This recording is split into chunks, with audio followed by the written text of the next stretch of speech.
Muy buenos días ahí en la FES de Aragón, muy buenos días aquí a todos los presentes. Tenemos el gusto de recibir al ingeniero David Granda Morales, quien está por defender su trabajo, y que lo acompaña su tutora, la doctora Aida Huerta. Ella se encuentra acá en la mesa del público. Y bueno, también tenemos una exalumna, no sale ella, pero ella se llama Mari Carmen García. Muy bien, gracias. Y después tenemos aquí mi tutela también tesista del tercer semestre, Verónica Nieves. Ella es matemática. Tenemos el gusto con Elsa Morales. Elsa Morales, ella es también una invitada y bienvenidos a todos. ¿Sí? Gracias. En la FES de Aragón, les pedimos si se pueden presentar ustedes. Yo soy Jessica Camacho. ¿De qué programa? De Ingeniería del área de planeación. Ah, muy bien, bienvenida. ¿Y luego? Sí, yo soy Gonzalo Franco del campo disciplinario de Ingeniería Industrial. Muy bien, pues bienvenidos. Entonces, el ingeniero David Granda Morales, él es el ponente del día de hoy, con su trabajo Una propuesta para mejorar la resiliencia operativa del metro de la Ciudad de México, el caso de la línea 1, y me salté la abreviatura STC, que dirige la doctora Aida Huerta, que está presente aquí, el trabajo. Entonces, bienvenido, adelante. Fantástico. ¿Qué tal? Buen día. Después de tantas peripecias, por fin estamos en línea, estamos conectados y pues comencemos con este tema, ¿no? Gracias por estar aquí. Bueno, el tema ya lo mencionó la doctora Patricia, es una propuesta para mejorar la resiliencia operativa del STC Metro de la Ciudad de México en el caso de la línea 1 específicamente. Por favor, Ever. ¿Le puede cambiar a Ah, ok. Bueno, primero vamos a poner un par de preguntas que queremos llegar a resolver para no perder un poco el piso de a dónde vamos con este tema. Una va a ser cuáles son las características de un sistema complejo. Es una pequeña embarradita, lo poco que me han explicado, lo poco que he llegado a entender, y qué problemas adolece el STC Metro, y si es posible mejorar el servicio del STC Metro con los elementos actuales. Por favor. Primero vamos a hacer una pequeña introducción entonces de los sistemas complejos, cuáles son sus características, de qué va este tema. Después vamos a delimitar el sistema de estudio con las incidencias del STC Metro, la elección de una línea prioritaria dentro de ese sistema, el modelo de cuantificación de resiliencia y después una modelación de la situación actual y la situación deseada, que es una definición del problema. Unas conclusiones, les agradeceré y después ponemos un poco de referencias. ¿Les parece? Primero quiero empezar con algo un paper que puso en 1948 Warren Beaver, que se llama Ciencia y Complejidad. En él menciona a grandes rasgos que antes de 1900 la ciencia se basaba en problemas muy simples, ¿no? La temperatura es esto, el movimiento es esto. Realmente era muy simple y con eso nos enseñaron mecánica clásica, sufrimos en la secundaria, sufrimos en la preparatoria. La vida era relativamente sencilla. Después de 1900, alrededor de 1900-1950, empezó a haber problemas de complejidad desorganizada, que era aglomerar un montón de datos, que ya fue el cuarto semestre, yo creo, para sus carreras, en donde nos hicieron la vida imposible con estadística, un montón de datos que tenemos que resolver con variables específicas, pero que no eran completamente descriptivas de lo que estábamos haciendo, y no sacábamos unas conclusiones adecuadas. Funciona, pero no funciona para resolver todo tipo de problemas. Después, para 1950, se genera la complejidad organizada o aquellos problemas en los cuales sí existen muchas variables, pero a la vez no tantas, pero no es tan lineal. A lo mejor existen modelos que son multivariables. Y Beaver dijo que los siguientes 50 años íbamos a resolver problemas con complejidad organizada. Y bueno, eso lo escribió hace 70 años, entonces creo que es un tema actual. La siguiente. Bueno, a grandes rasgos, vamos a mencionar solamente estas características de los sistemas complejos, que son conectados, interdependientes, diversos, dependientes del camino o de la parte histórica, de cómo se llegó a ese punto, que son emergentes y adaptativos. Primero que nada, los sistemas complejos son conectados como nuestra red del metro que está ahí presente, o redes sociales, y por eso no nos extraña que de repente Facebook se llenó de muchas notas azules porque alguien controló correctamente esas conexiones. También son interdependientes. En esto podemos considerar estas gráficas que son de 3 ejes, que consideramos, por ejemplo, pongamos un ejemplo con un plato en una torre de destilación, en el cual de repente hay un gasto de energía por un lado y una eficiencia por el otro, y la capacidad que tiene de refinación este plato, ¿no? Entonces, si nos movemos hacia un lado de uno de estos ejes, aumentamos el gasto energético, pero aumentamos la eficiencia, pero el costo es demasiado. Entonces hay que ir jugando en ese tipo de relaciones para encontrar la mejor solución. También los sistemas son diversos. Aquí voy a tomar algo de la cibernética, un principio que por ahí me encontré con Martin Hilbert, un gran doctor de complejidad. Ahí se menciona la ley de la variedad requerida. Básicamente es variedad absorbe variedad. Es el número mínimo de estados necesarios para controlar un sistema. Es el número dado de estados del sistema o grados de libertad para aquellos que estudiaron física o química. Esto podemos ejemplificarlo en un caso de que si vamos en una comitiva a la ONU, vamos a ir a negociar algún tratado con un conjunto de personas con varios países, digamos que hablan distintos idiomas, hablan 8 idiomas distintos. Entonces nuestro equipo va a llevar 8 integrantes que hablen cada uno de esos idiomas. Entonces, tenemos esa variedad en nuestro equipo para absorber la variedad que venga de nuestro ambiente. Sí. Una pregunta. ¿Hay posibilidades de contarles la presentación porque no la están viendo? ¿No lo están viendo? Sí, perdón con la interrupción, pero ustedes no están viendo la presentación, ¿verdad? No. No se ve. Entonces, ahorita vamos a intentar reenviársela. No Muy sé bien. si esté conectado. Allí está solamente. Sí, no la tengo conectada porque el audio está fallando. Entonces vamos a hacer ahorita intentos de que mandárselo, pero que él continúe. Pero le pedimos que se vaya tranquilito, despacio. Sí, no hay problema. ok. Sí. Hay muchas diapositivas, no hay problema. Bueno, tenemos Pero para que la vean. tiempo suficiente. Es que tratamos de enfocarla aquí con la computadora, pero no se dejó, en la cámara no es suficiente. Así son las Macs, son temperamentales. ¿No? Sí, ¿verdad? Bueno, entonces, pues, perdón, continúa. Continuamos. Sí. Pues muy bien. También y mencioné que son dependientes, los sistemas complejos, dependientes del camino. Esto es el valor histórico, de dónde vienen las situaciones. Podemos mencionar, por ejemplo, el problema reciente en Chile, muy afamado por todas partes y en los medios de comunicación. Dicen, es que el problema de Chile surgió porque el aumento en el transporte público. No es necesariamente cierto, pero tampoco es necesariamente falso. Esto viene de una gran secuencia de eventos previos que llegaron y desencadenaron en ese evento específico.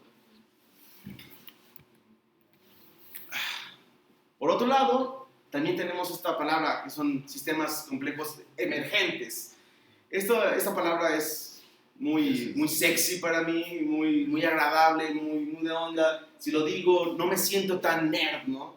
Entonces, en esta parte de que es un sistema complejo emergente, es cuando existen dos circunstancias o dos características que por sí solas no ofrecen una explicación distinta, pero en unión surge esto. Por ejemplo, aquí tenemos el ejemplo de Adam Smith. Por un lado está quienes ofertan productos y por otro lado quienes quieren comprar esos productos. Y la propiedad de emergencia de esto es el precio. El último aspecto que vamos a tratar con los sistemas complejos es que son adaptativos. Esa es la característica principal y para la cual va enfocada esta presentación. Un sistema complejo, para que sea adaptativo, debe tener los elementos que están aquí involucrados en esta imagen. Por un lado, el sistema está expuesto a información, materia, energía, distintos aspectos. Y para que el sistema perciba estas señales, necesita tener unos detectores, algo que detecte la información o la materia o la energía, dependiendo del sistema que sea. Dentro de nuestro sistema existen reglas, existen unos subelementos que se interrelacionan entre ellos, como si fuese un cerebro. Posteriormente existen unos efectores que son los actuadores para las tomas de decisiones que el propio sistema está ejecutando para su entorno. En este ciclo de retroalimentación se puede llamar aprendizaje. Podemos poner un ejemplo. Aquí tengo otros dos. ¿Qué pasó? Por ejemplo, el cuerpo humano. El cuerpo humano es un sistema complejo adaptativo. Si vamos y ponemos la mano cerca de una vela, el sistema nervioso central va a detectar que está pasando algo y vamos a actuar con el cerebro. Vamos a decir, no, quita la mano de ahí. Estamos aprendiendo de que eso no se tiene que tocar. Eso es ser adaptable. Por aquí sí, por aquí no. Analizar ese tipo de situaciones. Aprender de nuestros errores. Aprender de lo que el entorno nos está arrojando. Bueno, espero que haya sido bastante explícito o que no me haya enredado bastante, pero seguimos en el caso de estudio ahora sí. Bueno, mi caso de estudio comienza analizando la zona metropolitana del Valle de México, la Ciudad de México, nuestra querida ciudad, Chilangolandia para muchos. Este entorno está compuesto por 22.5 millones de habitantes, con una extensión de 7.954 kilómetros cuadrados, una locura. Y aparte, se tienen 28 núcleos socioeconómicos. Se esperaría que una ciudad tenga en el centro lo más importante y vayan teniendo las zonas habitacionales alrededor, escuelas, todo para que converja en un solo punto. Pero nuestra ciudad tiene 28 centros distintos en los cuales las personas van a trasladarse de Acatepec, Naucalpan, Chalco, Ixtapaluca, por donde se les ocurra. Iztapalapa es lo más famoso y necesitan transporte público. Aquí tengo unas imágenes de cómo ha ido creciendo la mancha urbana, cómo se creía en el principio que iba a ir moviéndose hacia un lado o hacia otro, y vemos que en 1929 era muy céntrica. Para 1950 se movió hacia el sur poniente, después en 1970 la mancha se empezó a mover hacia el norte, y luego la mancha hacia el 2019 ya está tendida hacia el oriente, hacia toda esa zona de Chalco, hacia Texcoco, y sigue creciendo en esa dirección. Ha ido en distintas direcciones cada 2 décadas más o menos. Adelante.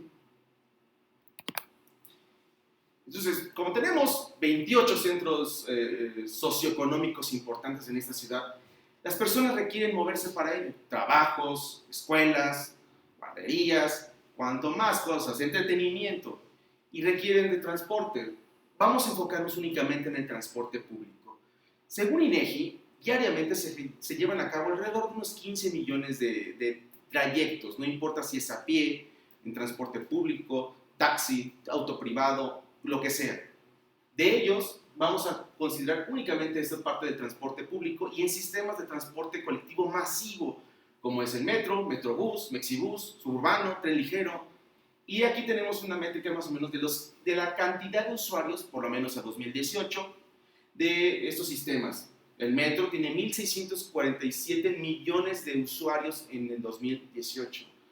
Representa más del 70% de todos los sistemas de transporte colectivo masivos, sin contar los colectivos. Los colectivos se cuecen aparte.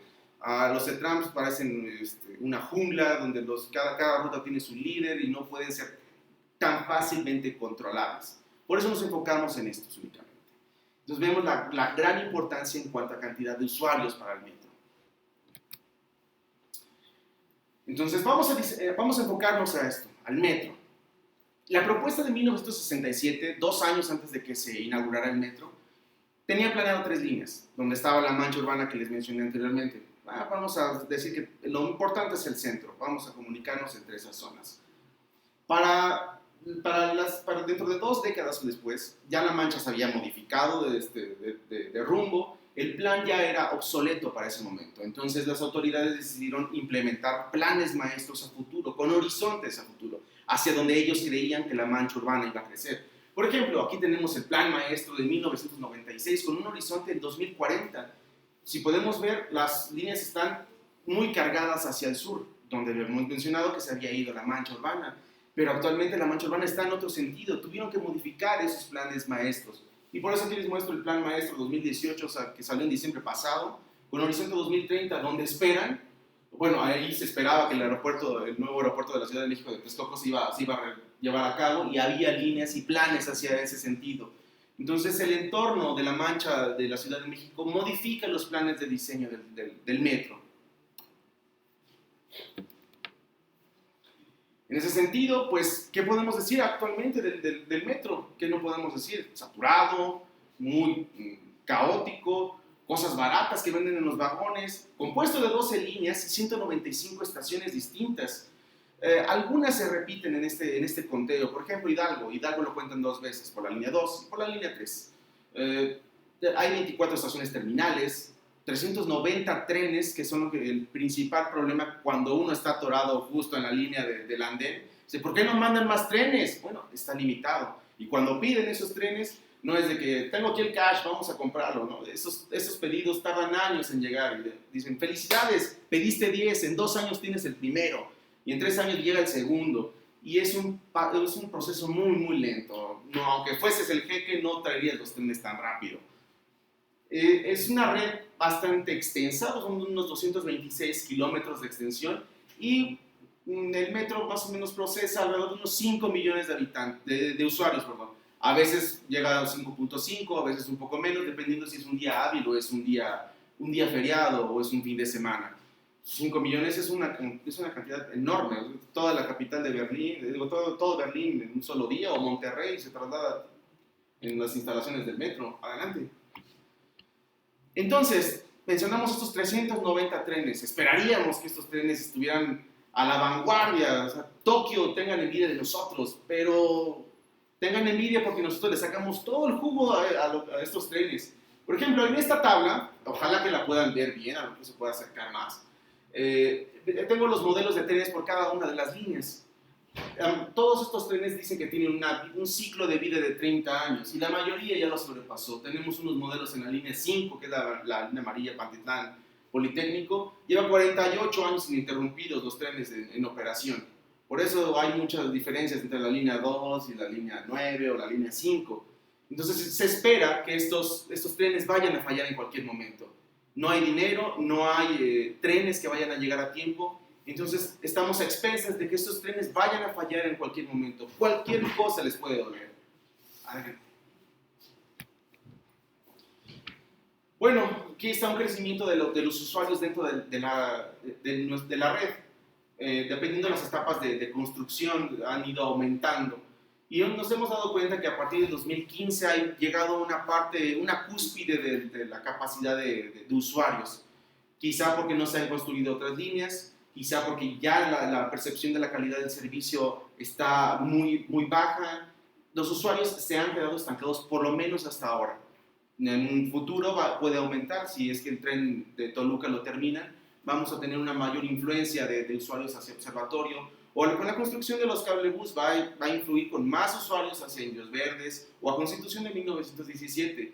Entonces es algo que el metro tiene que afrontar. Todos los planes que tenga la doctora Claudia Sheinbaum de nuevos transportes o de nutrir más al metro, ellos tienen que resolverlo con las herramientas que ya tienen y con los elementos que ya les heredaron.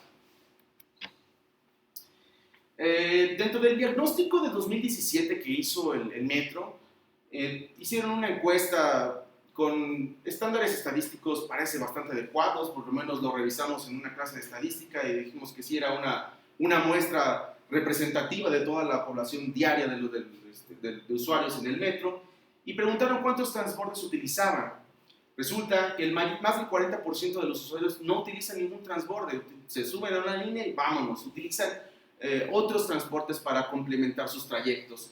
Y el resto de porcentaje lo complementan a 1 o 2 transbordes. Esto nos quiere decir algo, si tratamos de trazar la matriz origen-destino. Significa que los usuarios no van necesariamente en línea recta, van o en Ls o en Ts, y para eso tienen que tomar forzosamente transbordes. Y ahí es una de las propiedades que habíamos mencionado, que es emergencia. Van las líneas en un sentido y la población en otro. La propiedad emergente es que hay congestionamiento de personas en los transbordes. Por lo tanto, podemos concluir, al menos hasta este punto, que el sistema de transporte colectivo metro es un sistema central en esta ciudad para el transporte de mercancías, personas, bienes, y se interconecta también con otros sistemas de transporte, los que ya habíamos mencionado en este gráfico. como el Metrobús o el tren suburbano o el tren ligero, incluso con los centros de transferencia modal, estos paraderos tan famosos que muchos hemos dejado carteras ahí. En este sentido, vamos a mencionar a la línea 1, que se conecta con más líneas que cualquier otra dentro de nuestro sistema. Se conecta con 9 líneas de las 12, incluyendo la 1, solamente hay 2 líneas que no están conectadas con la línea 1. Adicionalmente, se conecta con 7 estaciones de Metrobús y 11 CETRAM a lo largo de toda la línea 1. Por algo sospechamos que siempre está atascada esa línea, ¿no? Entonces, también tenemos que la estructura del metro es rígida completamente. El convoy que sale de Indios Verdes va a llegar a la universidad sí o sí. No existen distintas rutas, por ejemplo, que salga de Indios Verdes y vaya a la línea 2 hacia Cuatro Caminos. Sería maravilloso, no, nos quitaría los problemas de estar transbordando en Hidalgo, pero no es posible, están en distintos niveles, por la manera en que lo trataron de construir lo más rápido posible. ¿Qué fallas le afectan al metro entonces en este sentido? Existen una infinidad de fallas. Como ya mencioné que los trenes están excedidos de acuerdo a su ciclo de vida, les duele todo. En todas partes va a haber problemas, o en cualquier momento pueden haber problemas. Aquí hice un pequeño resumen de las fallas que se presentaron únicamente en el mes de julio de 2019, en este mes de julio. Cosas como fugas de aire en la parte neumática de las puertas, cierres de puertas, fallas en el frenado, problemas en ruedas, se poncha alguna, las partes férreas, escobillas que van ahí cerca de donde se toma la alimentación eléctrica, algunos reportaron ruidos extraños, los pilotajes automáticos están fuera de línea, entre otras cosas. No nos vamos a enfocar específicamente en qué vamos a ponerle curitas a los convoys, simplemente vamos a considerar que existen esos efectos constantemente, con gran frecuencia. Hay otros eventos que llegan a ocurrir, pero son como la frase coloquial se menciona, garbanzos de kilo o garbanzos de libra, no sé bien qué sistema métrico prefieran ustedes, como inundaciones, que de repente se inunda y 5 estaciones de la línea amarilla están bajo el agua, o de repente hay una gran manifestación en Zócalo, se cierra esa estación, o vamos a remodelar Revolución, se va a quedar cerrado un par de semanas. Ese tipo de eventualidades no serían un retraso en la operación. Son eventos que quitan la funcionalidad de esos nodos en la red por un tiempo indefinido. Entonces, como les mencioné que teníamos estos datos de julio de 2019, también están reportados en las bitácoras del metro cuánto tiempo se tardaron todas estas fallas frecuentes para revisar qué pasó, pónganle ahí, taponen esa fuga, ajusten bien esas escobillas, cierren esas puertas, alguien jaló la palanca, súbanla y vamos a ver qué pasó. Rondan desde los 2, 3, 4 hasta los 7 minutos, ¿no? Algunas. Entonces ahí empleé lo que llamamos los problemas de 1900 a 1950, la estadística básica. Ocupé los promedios de esos tiempos y son 4.09 minutos por cada una de estas fallas, con una desviación estándar de 0.89 minutos. Eso lo vamos a tratar más adelante. Es estadística básica. La mayoría de estos eventos fueron de unos 4 minutos. Algunos se van dispersando, pero son escasos. Entonces, decidí modelar estos tipos de retrasos. Generalmente, cuando tratamos los datos en la escuela, cuando nos mandan problemas, tratamos de normalizar estos datos. Ya saben, ¿no? La campanita donde están las 2 colitas, los eventos menos tardados hasta los más tardados. Pero mencioné que estos más tardados los vamos a quitar por un rato de la ecuación, porque la parte operativa no puede resolver esos problemas cuando se quedan inundadas 5 estaciones. Pero sí la parte operativa puede resolver aquellos problemas que son de pocos minutos. Entonces decidí hacer esta forma como asintótica de esta función de retrasos. Y esa es una ecuación de una asíntota. La doctora Patricia y su alumna matemática no me dejarán mentir que realmente es una asíntota y no me la saqué de la manga. Pero aquí estos datos que puse fue el límite de 4.99, que es el promedio de los retrasos más frecuentes, más la desviación estándar, para tratar de acaparar todos los eventos en esta función. La corté en esta sección de entre 0 a 0.95 de X, que sería como la probabilidad de eventos, que pasaran eventos. Cuando no pasa ningún evento, es una de las raíces, que sería 0.3 minutos. Esta gráfica está en minutos. que es más o menos el tiempo que se tardaría un retraso en una estación de paso cualquiera. Y por retraso me refiero a que se para el tren, abre puertas, sube gente, baja gente, cierra puertas y avanza de nuevo. Ese tiempo ronda entre los 18 o 20 segundos en una estación de paso. Cuando es una estación de transferencia, llámese Chabacano, llámese Hidalgo, o llámese la que ustedes tengan el dolor de cabeza, tiene un tiempo superior, ronda los 45 segundos o más. ¿Por qué? Porque en estas estaciones es cuando las personas tratan de abordar a la fuerza. Todas esas personas que están cambiando de ruta, es un forcejeo constante que a veces no permiten el cierre de puertas y se puede aumentar ese retraso. Esos son de los eventos más frecuentes. No se cerró la puerta, ¿por qué no se está cerrando? Vamos a ver qué pasó. No estaban dejando pasar. Ya, listo, reportado en la bitácora. 3 minutos de retraso porque unas personas no dejaban cerrar las puertas.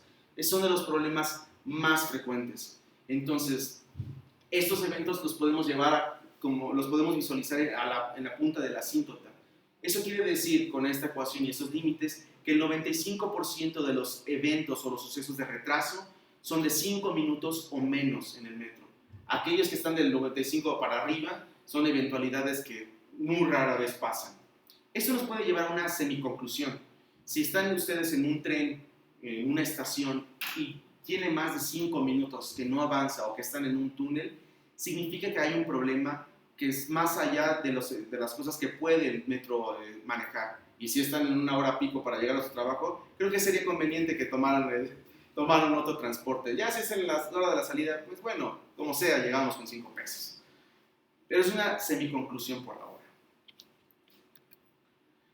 Pues bien, retomemos entonces las características que vimos de los sistemas complejos. Ya dijimos entonces que está la red conectada entre 12 líneas con varias estaciones de transferencia, palomita. Es un sistema interdependiente, sí, depende de otros sistemas de transporte que lo nutran y que luego distribuyan esos usuarios. Es diverso, también es diverso. Es dependiente del camino, también acabamos de mencionar eso, que el plan de maestro se ha ido modificando conforme va la mancha urbana. Tiene propiedades emergentes, que ya lo mencionamos, que es que los cruces, las estaciones de transferencia, existe gran aglomeración de personas porque la matriz origen-destino es distinta a la red física del metro, pero ¿será adaptativo? ¿Tendremos los elementos para saberlo? Vamos a averiguarlo. Para tratar de indagar en este sistema complejo, si es adaptativo, vamos a ocupar esta metodología que es un microanálisis sintético. Ya hemos dicho todo este estado global de nuestro sistema y lo vamos a describir en algunos elementos que estén interrelacionados entre ellos. Vamos a pasar a la siguiente, porque después de ahí vamos a subir a una propuesta. Entonces, tenemos estos elementos que ya hemos mencionado, la dinámica social, cómo se mueven hacia los distintos núcleos socioeconómicos, el comportamiento del usuario cuando está frente de las puertas o en los andenes, el presupuesto, que aparentemente no va a haber cambios de 2018 hacia acá, dijo la doctora Sheinbaum, yo confío en ella, la mancha urbana, cómo se ha ido modificando para el diseño del metro, y cómo la calidad del servicio o la perspectiva de ello está baja. No tendríamos que abordar eso porque es un término cualitativo, pero está ahí interrelacionado con ello. Pues veamos qué dice la topología, ya vimos que son 12 líneas, vamos a investigar eso. En un software que utilicé de análisis de redes, puse toda la matriz de incidencia del metro, donde son 163 nodos. Habíamos dicho que eran 195 estaciones, pero en las que se cuentan doble y triple, resultaron que eran 163 nombres distintos. Lo metí aquí y es muy simple. La pelota más grande es Chabacano, porque esta es una gráfica de grado, o sea, la estación que está más interconectada, pero no significa necesariamente que sea la más importante para nuestro sistema o para la red. Entonces ahí podemos considerar análisis de redes bastante complicados, como una ponencia previa que fue hace unos momentos, que fue de aeropuertos, si no mal recuerdo, donde considera que los usuarios dentro de la red no van a salir. Es un análisis estupendo, es grandioso, tiene muchísimas variables, pero necesitamos sacar mayores conclusiones de cómo se comportan los usuarios realmente en nuestra red. En nuestro caso, por los que utilicen metro aquí, no me dejarán mentir que cuando abordamos tratamos de buscar la ruta más corta.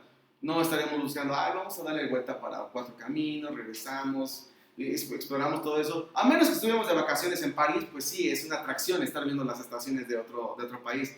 Pero aquí estamos acostumbrados y lo vemos del diario, que buscamos estar el menor tiempo posible en el metro, hasta contamos las estaciones. Aquí es 8 estaciones, por acá son 7, toma esa ruta y vámonos. Entonces buscamos las rutas más cortas dentro de nuestra red. Eso conlleva a tratar de localizar esos problemas de estaciones de transferencia. Y por eso está esta variable que se llama intermediación. En inglés es between centrality. Esto toma dos nodos de nuestra red aleatoriamente y toma un tercero y visualiza si el camino corto entre los nodos originales A y B pasa por ese nodo C. Si pasa por ese nodo C, lo considera. Si no pasa, no lo considera. Y así lo lleva este algoritmo por toda la red para contabilizar todos los caminos cortos o mínimos que pasan por cada nodo. Entonces, dale, ahí no están, regresemos por favor. Bueno, aquí la pelota más grande significa que Jamaica es la estación más importante de acuerdo a esta variable. Significa que si llega a fallar alguna estación alrededor, utilizan Jamaica como una alternativa, o se puede utilizar topológicamente esa estación como una alternativa. Ahora sí. Muy bien, en esta tabla ya los resultados de este programa determina este valor de intermediación que son los caminos, la cantidad de caminos mínimos que pasan por cada nodo. Yo agarré todos los de cada estación y los sumé para tener ese total por línea. Pero eso no nos quiere decir nada, pues solamente es un análisis de los nodos en nuestra red. Pues hace falta que sea más realista. Pues cotejémoslo con un dato que sí tenemos público, que es la cantidad de usuarios que entra en cada estación, que es la única noción que tiene el metro como receptor de información. Una vez como el sistema complejo adaptativo no tiene forma de saber dónde salen, pero sí dónde entran. Entonces, al cotejar estos dos términos, salen estos números enormes. Lo más relevante de esto es decir que la línea 9, que es casi totalmente paralela a la línea 1, el programa la considera como la mejor alternativa en caso de que falle la línea 1. Y por lo tanto, en nuestro top 3 tenemos a la línea 9, la línea 2, porque es la más extensa, y la línea 1. Entonces significa que pues por ahí va, ¿no? nuestro análisis de intermediación, que la línea 1 tiene una gran importancia dentro de nuestra red topológicamente y por la cantidad de usuarios que entran. Ahora vamos a mencionar el término resiliencia. Es importante ese sujeto que está sonriéndonos a la cara. Es C.S. Holling. Este sujeto desarrolló su conocimiento dentro de la biología y desarrolló propuso este término de resiliencia en el 73, que él considera que es la persistencia o las relaciones de un sistema y la capacidad que tiene este sistema de absorber cambios externos.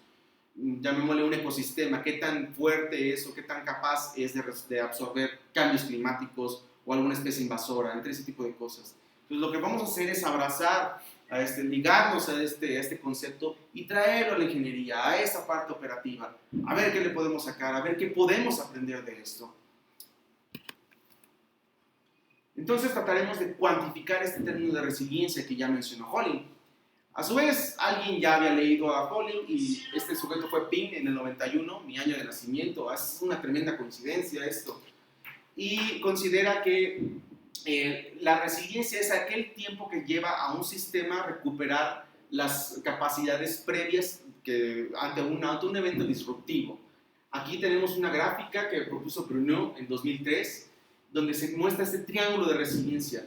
Tenemos como si fuera una gráfica de operación del sistema que está operando a una cierta capacidad. Existe un evento disruptivo y cae la funcionalidad de nuestro sistema y se trata de recuperar para llegar a una funcionalidad final, nuevamente, u operativa. Entonces ahí se forma un triángulo y eso es lo que se considera como el triángulo de resiliencia que vamos a estar abordando.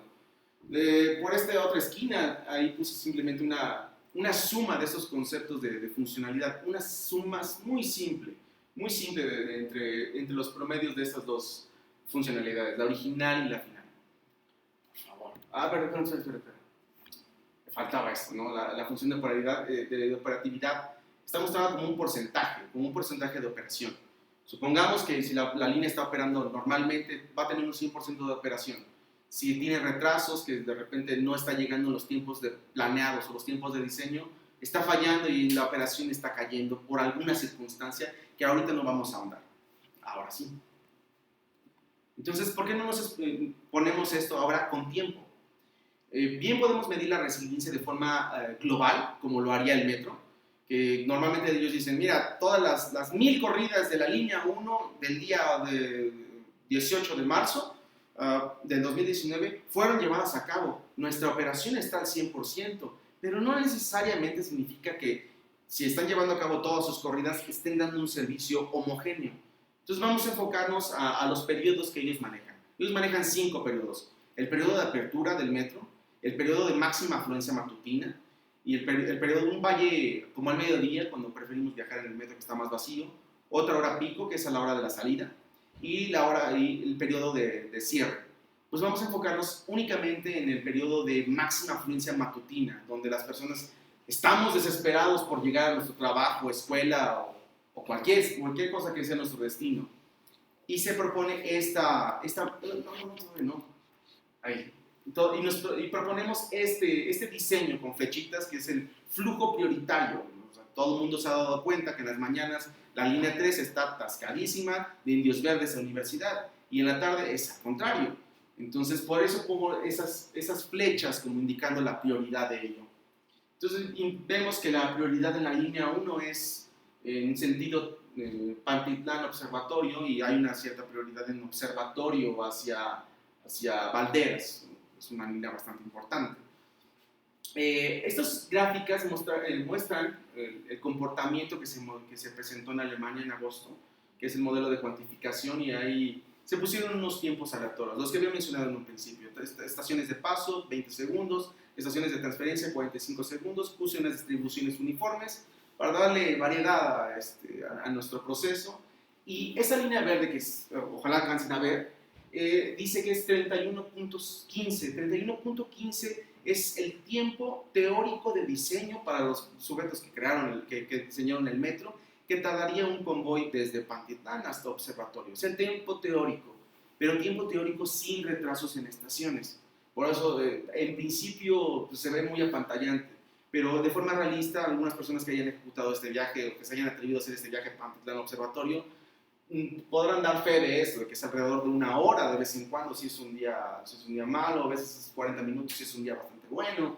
Y si medimos la eficiencia como la ecuación anterior que habíamos mencionado, tenemos una eficiencia promedio en este sistema, en esta modelación de procesos, de un 51%. Suena bastante mal, ¿no? En la escuela nos reprobarían por eso. Entonces, la que sigue. Bueno, vamos a retomar entonces las gráficas asintóticas que habíamos mencionado hace rato, tomando los promedios de fallas, las desviaciones estándar, que había sido el límite vertical de nuestra asíntota, y la habíamos cortado en el tiempo mínimo de retraso, que es en una estación de paso.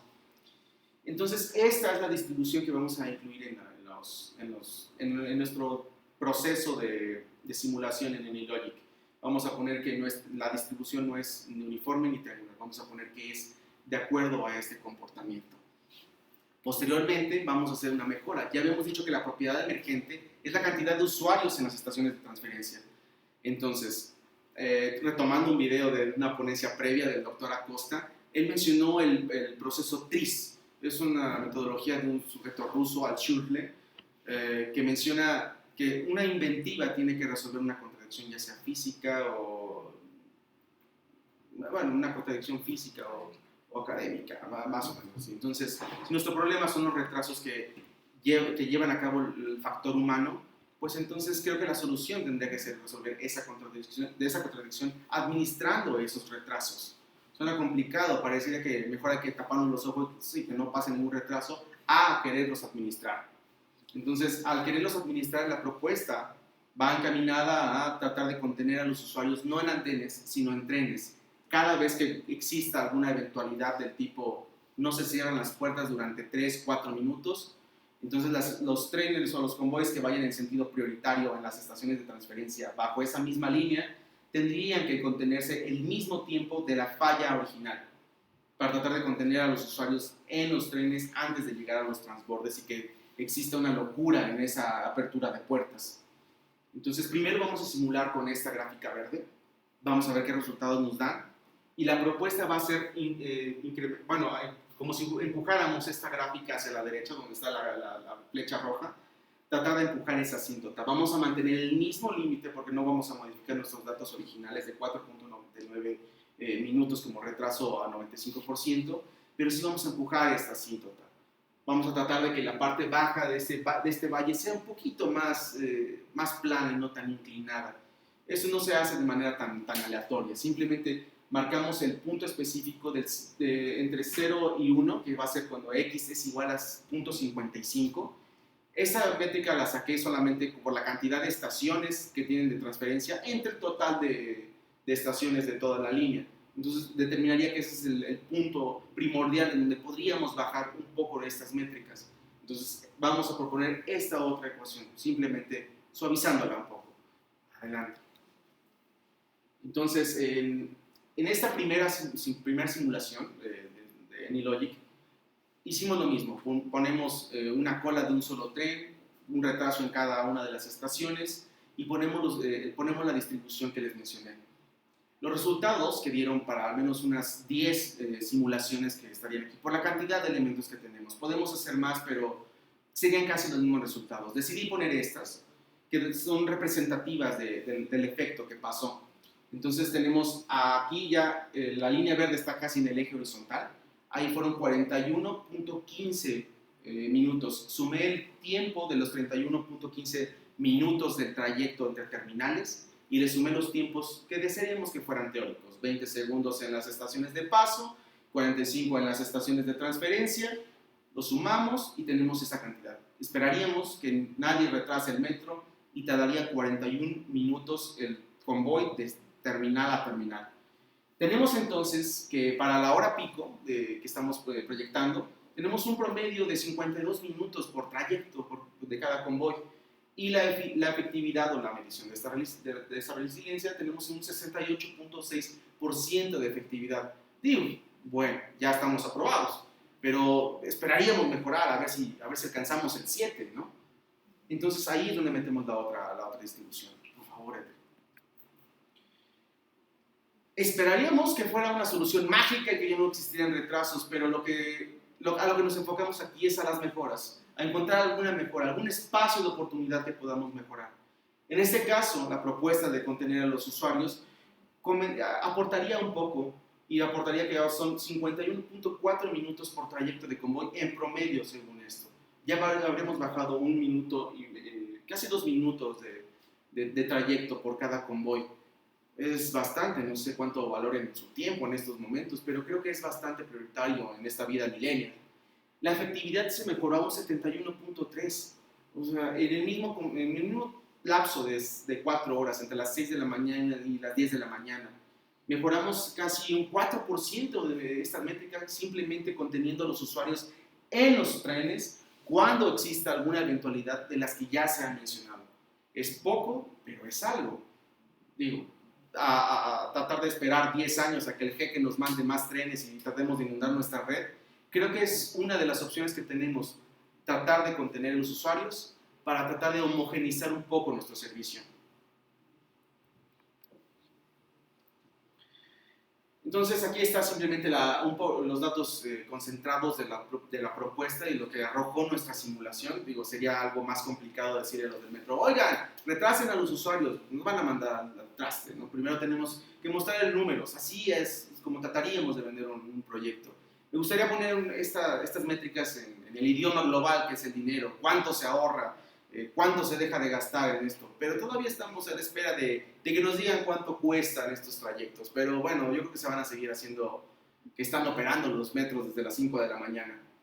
Entonces aquí tenemos ya indicado que se mejoró un 4%, poco, pero se mejoró la operatividad del metro y se ha reducido en 1.5 minutos en cada trayecto de convoy en una sola línea.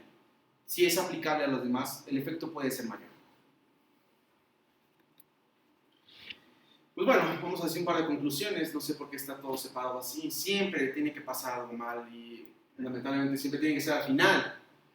Pues bueno, el STC Metro está en vías de mejorar su adaptabilidad a eventos diversos, pero ante la ausencia de compra de equipos automáticos o que operen los trenes en un solo conjunto, se depende de reordenar el flujo de información. dado que los operadores de línea solamente obedecen a lo que sucede en su línea, no ven a los demás. Entonces, si existiera esta transferencia de información, como lo vimos en el sistema de complejo adaptativo, podrían tomarse mejores decisiones. Por un lado, los PCCs están ahí unos sujetos que ven la línea 7, 8 y 9, y por otro lado están los otros que en otro PCC están los otros operarios de las líneas que se intersectan, y nadie está viendo lo que está pasando en la otra línea. Entonces, la propuesta va encaminada a ese segundo punto, que es reorientar el flujo de información únicamente. Oye, ¿qué onda? ¿Cómo va la línea tal? Oye, va muy llena. Bueno, voy retrasando un poco mis trenes. Y mandar ese tipo de información. Entonces, el tratar de administrar esos retrasos o retrasar esos convoys puede homogeneizar nuestro servicio y podemos subir a las 9 de la mañana al metro y que parezca casi como las 11 de la mañana. Ojalá, ojalá. Adelante. Pues bueno, creo que ojalá que haya sido claro este tema. Para destacar es que este tema fue expuesto en un congreso en Alemania, hasta la parte de cuantificación de resiliencia, ya las asíntotas que se les acabo de mostrar, pues bueno, ustedes están en la premier.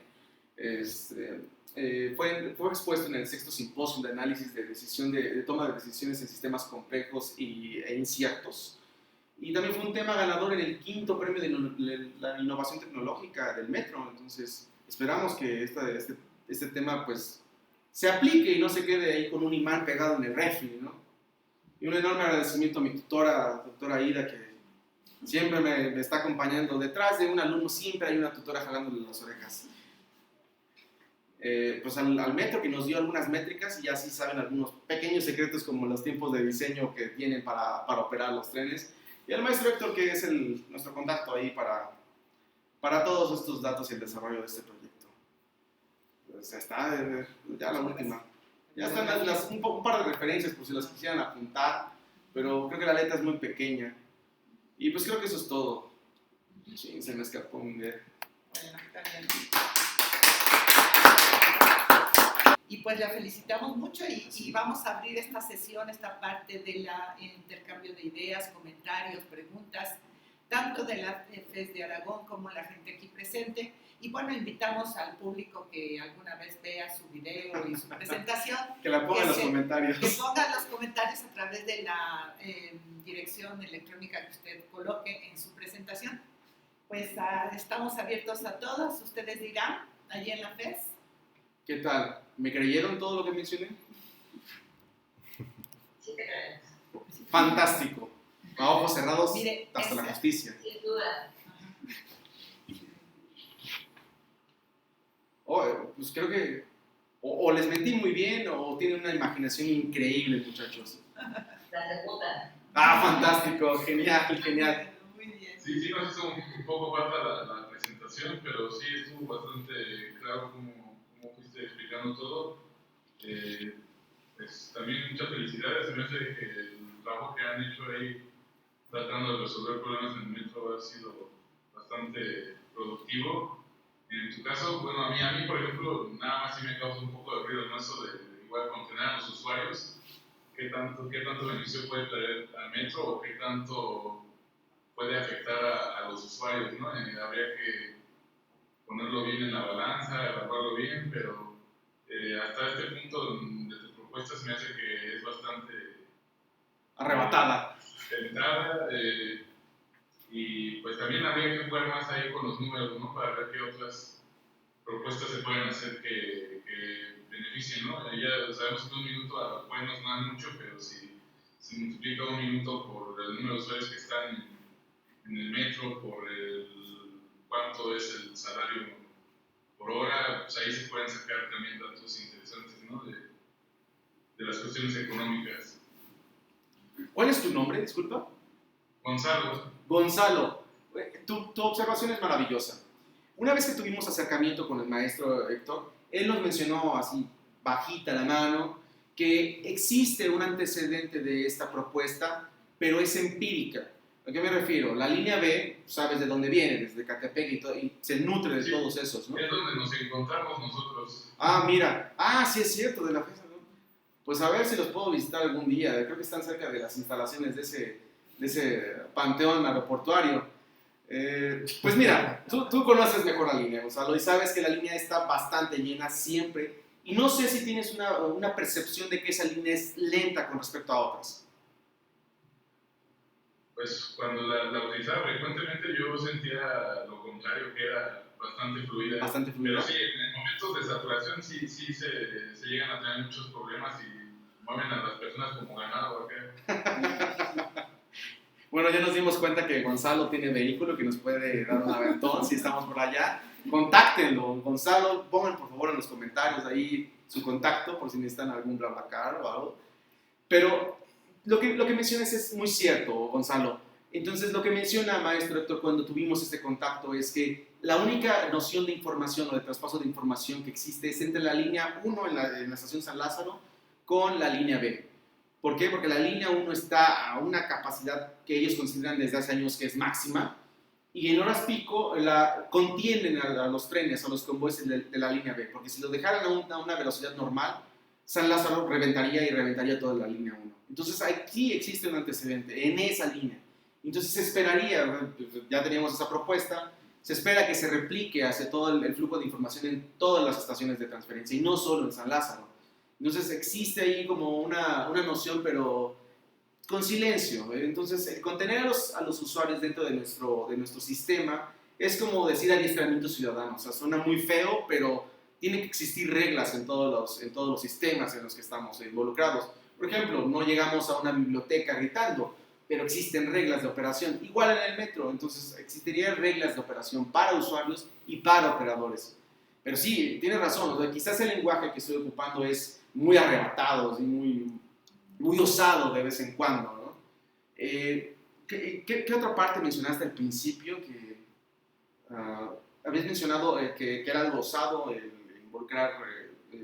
Sí, el evaluar nada más, o sea, a cuánto se está beneficiando y a cuánto se podría perjudicar, claro, como... Sí, un costo-beneficio fantástico. Eso sí, como que para cerrar bien el círculo de la venta de este proyecto es como hablarlos en pesos y dólares, ¿no? A ver qué beneficia, ¿no? Este minuto de ahorro quizás se vea involucrado en el PIB, estas personas tienen una mejor calidad de vida, si llegan a sus trabajos, ese tipo de cosas como más indirectas, como si fuese el contexto. Pero lo que me agradaría es en la operación, porque también tener un tren en las vías también es costoso energéticamente hablando. Entonces, al tener esa métrica de energía, yo creo que ya se cierra el círculo, de decir, ¿sabes qué? Si se homogeneiza 1 minuto y medio cada convoy, se ahorra tanto de energía y eso también se ahorra tanto de efectivo. Entonces, tu observación es maravillosa. Yo creo que vendes proyectos, ¿verdad? Sí, aquí para presentar un poquito es el análisis del intercambio costo-beneficio. Sí, claro. Que sí está tocando ahí este estudio hasta donde lo veo. Obviamente no nos dan el todo, ¿verdad? Todos los ensayo y error que han hecho a lo largo de esta vida. Jamás, cero errores. ¿Verdad? Entonces, pues, error no porque esté equivocado, sino porque no tienen el resultado que quieren, ¿no? Es más en ese sentido. Claro. Y bueno, pues como ya precisó esta ponencia, pues se presentó un avance previo allí en Alemania y ahora está dando un plus más, que es un avance, lo cual es muy sensato decirlo y ponerlo en la presentación, ¿no? Previamente dado a conocer en tal año, ¿no? Sí, exacto. Pues aquí, no sé, muchas gracias, Gonzalo, gracias. Gonzalo, es maestro, ¿verdad? Sí. Sí, soy egresado del programa de Ingeniería Social. Muy Fantástico. bien. Sí, fantástico. Entonces, muchas gracias. Vamos a escuchar a la doctora Ida a ver qué nos quiere decir. Sí, pues sería solo una pregunta, Granda. No sé si... ¿Lo oyen bien? Sí. Ok. Genial. ¿Nos puedas comentar, por favor? Esto, bueno, fue realizado con base en datos del año pasado y necesidades y algunos de este año, ¿no? Correcto. Sin embargo, ya hay un plan de modernización, afortunadamente, para el metro, ¿no? Que fue Claro. liberado hace unos días. Lo cual pues ya nos pone más contentos porque ya no tenemos que estar remediando cuestiones que era por dinero, ¿no? Sino que ya actualmente ya va a haber dinero para poder realizar más proyectos en el metro. Entonces, una de las propuestas es que haya más trenes. Entonces, la frecuencia de los trenes va a ser más alta. Ok. ¿Qué impacto tendría este plan de modernización? Trae muchos puntos, pero uno de ellos es que se incrementa el número de trenes. ¿Cómo impactaría en el resultado que actualmente tienes? Porque los resultados se les va a dar a los del metro a finales de noviembre, ¿no? O en diciembre. Sí, ya en un par de semanas. En un par de semanas, y entonces ellos dirían, bueno, esa era la situación anterior, pero ya con el plan de modernización vamos a tener más trenes, van a mejorar ciertas condiciones. ¿Y cómo verías tú reflejado ese impacto en lo que tienes? Ok, la respuesta a esto sería casi de imaginación, pero dentro de la simulación puse una frecuencia, que es la frecuencia que ellos nos dieron, que es cada 3 minutos sale un tren de las terminales en esto.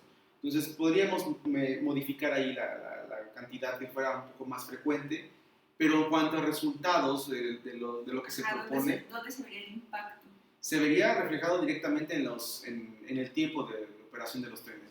Reduciría ese factor y en consecuencia la operatividad, que es la medición de resiliencia que habíamos mencionado. Que se esperaría también que con nuevos trenes los retrasos fueran menores. Sí, así es. Lo que corresponde a fallas operativas.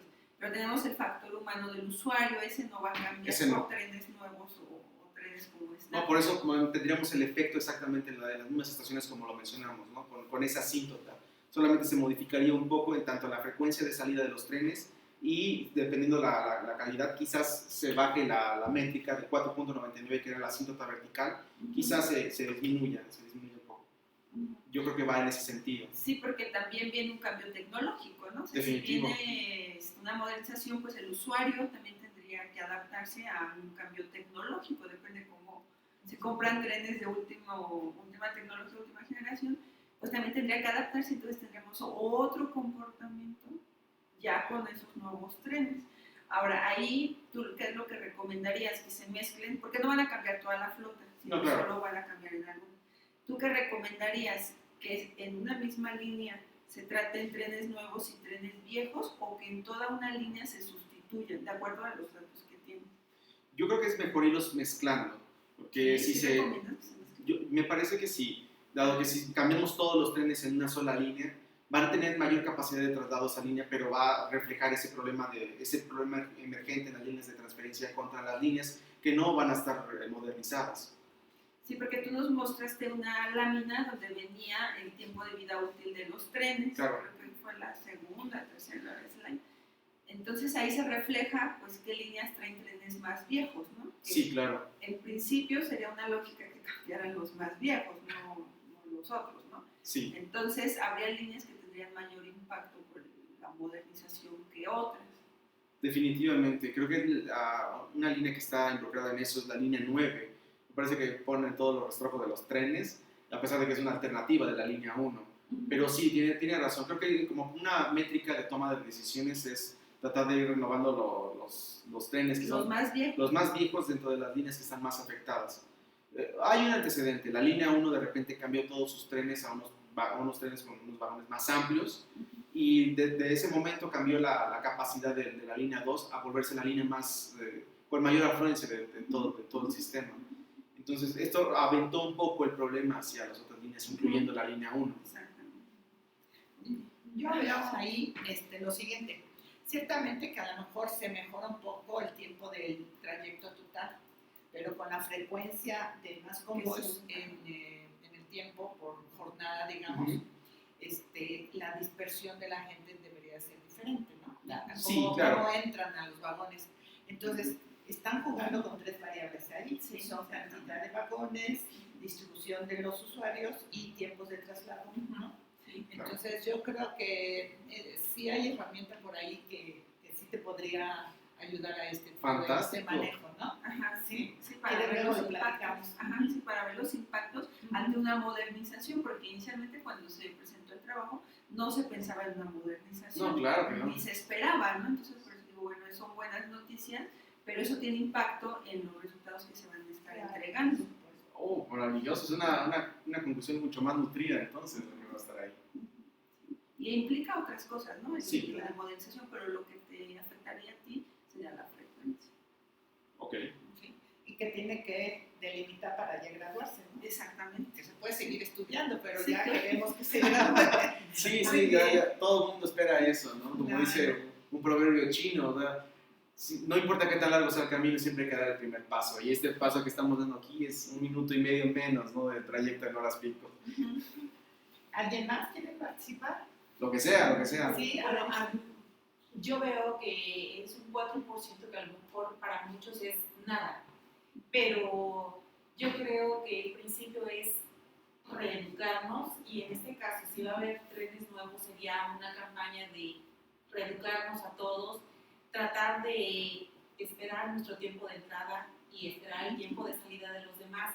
Si así se hiciera y va a haber más flujo de metros, probablemente los 45 segundos en una transferencia de una línea a otra se reduce y ahí sería un mejor impacto para aumentar el 4%. Claro. ¿Se podría hacer? Ese 4% sobre qué está calculado, porque afecta a varias modas. Así ¿no? es. Ok. Uno principal, digamos. ¿Sobre qué? El 4% de qué. Ah, de la operatividad, en eso. Perdón, con respecto a lo que decía Gonzalo, ¿cuál es el factor de cuál es el beneficio contra el perjuicio? En este caso, yo lo vería como usuario, de decir, si nosotros nos educamos y esperamos a que entren y salgan correctamente, el metro funcionaría más rápido y sería el beneficio como usuarios porque nos moveríamos más rápido. Eso es lo que yo vería, el reeducarnos y nosotros tendríamos como usuarios el beneficio también. Exacto, va en ese sentido. O sea, unos ganadores, o sea, esto fue el 5º premio de la innovación tecnológica. Un premio antes o 2 premios previos, hubo intentar de, no adiestrar, que ordenar, no, tampoco sería la mejor palabra. Instruir, eso sería mucho más académico, al usuario a cómo tiene que comportarse. Y creo que todo el mundo puede darse cuenta de ello. Las líneas que están pintadas en la línea 3, dónde esperar, dónde abordar, es eso. Y si algo he aprendido muchísimo de mi tutora es teoría de juegos, y eso es una teoría de juego evolutiva. Entonces, tratar de instruir a una población no es un proceso de que lleguen los 3 fantasmas en la Navidad del señor Scrooge y que de repente cambie. Va a ser un proceso largo, eventual. Las líneas estas que pintaron en la línea 3, en principio nadie sabía cómo funcionaba, ¿no? Como que decían, ¿qué onda, qué está pasando? Y a lo largo de ese tiempo, de esta aplicación, ya empieza a haber personas como señalando, ¡hey, no se paren ahí, quítense! Empiezan a ver eso. Es complicado, nuestra ciudad es tan dispersa y tan diversa que esa solución no se implementaría en la línea A. Las personas se comportan de forma distinta en esa línea. Entonces ahí, si alguien se para y dice, oye, no te pares ahí, sí, pues quítate, ¿no? Serían mucho más agresivos. Va en ese sentido, pero va a tardar años. Así como la 4T tiene buenas intenciones, pero esa transformación también va a tardar años. No es como el primer año que se vaya a ejecutar. Pero sí, va en ese sentido. Eder. Sí, si en la simulación contemplaste la flexibilidad, me gusta, así como en otros países, de Indios Verdes a 4 caminos, ¿no? Si pudiera hacer modificaciones a eso, ¿qué tanto mejoraría la eficiencia si la flexibilidad de las líneas fuera? Ahorita voy hacia la universidad, pero el siguiente tren sale hacia 4 caminos, o esa flexibilidad en la afluencia de rutas. ¿Consideraste algo así? En principio, cuando se presentó el proyecto, iba hacia allá una de las propuestas, pero esos sujetos nos dijeron que no era viable. O sea, existen túneles que conectan líneas, pero son únicamente de servicio. Sería grandioso, ¿verdad? Y quien sí lo está implementando es Metrobús. Metrobús ya está implementando que tienen unas líneas físicas y van unos trenes, pero de unos convoys, pero ya están empezando a modificar. Y creo que hay uno que está parte de la línea 1 creo que Colonia del Valle, y se va a hacer Tepalcates, exactamente. Ellos están entendiendo esto y están tratando de reducir, aunque sus andenes son más pequeños, están adaptándose hacia eso. Para el metro, pues se consideró en principio, pero ya no se abarcó posteriormente. Y en principio teórico, nada más así teóricamente, sé que quizá la infraestructura es muy complicada de construir, pero ¿cuánto mejoraría si eso fuera posible? Soñando. Soñando, no, ni idea al respecto. O sea, existen métricas indirectas, como lo que mencionamos de los transbordes, pero son cosas que ellos hicieron recientemente, hace un año y medio. Apenas se empieza a ver esas nociones. O sea, tenemos que ver el sistema de transporte colectivo metro como un sistema complejo adaptativo. Entonces hacen falta diversos elementos. También los sensores, así como de las entradas del sistema, harían falta también comprar esos sistemas a la salida y saber exactamente nuestros usuarios hacia dónde están saliendo, a qué hora. Entonces ya se volvería un sistema inteligente y ya podemos planear ese tipo de cosas. Sería grandioso, sí, pero no tenemos eso contemplado. Ok, gracias. ¿Qué? ¿No? Pero, Sí. Para la curva... Asíntota, ¿esa? Sí. Tienes la primera que sacaste a partir de los datos. ¿Correcto? Y después dijiste que la simulación hiciste la comparación como de la situación actual y la curva suavizada. ¿De acuerdo? ¿Cómo pasaste de la situación actual en la curva Ok, a la curva suavizada? ¿Cuál fue como que...? ok. Sí, bueno, para tratar de modificar eso necesitaremos tener un tercer punto, ¿no? Pusimos un punto donde está la raíz en el eje Y, que es el punto del tiempo mínimo en una estación de paso, y la asíntota donde se eleva, que es donde están los eventos de retrasos máximos y que se pueden elevar más.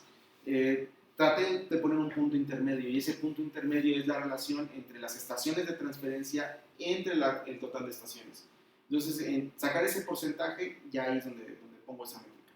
O sea, como mencioné que el problema son las estaciones de transferencia, entonces saco ese factor únicamente, esa pequeña fracción, y da punto 5, me parece, un término semejante, lo tengo apuntado ahí en la tesis. Entonces ya menciono, mira, de acuerdo a la curva original de los datos, existe un tiempo de retraso de tanto en ese mismo factor de X, pues se intentaría reducir ahí un mínimo.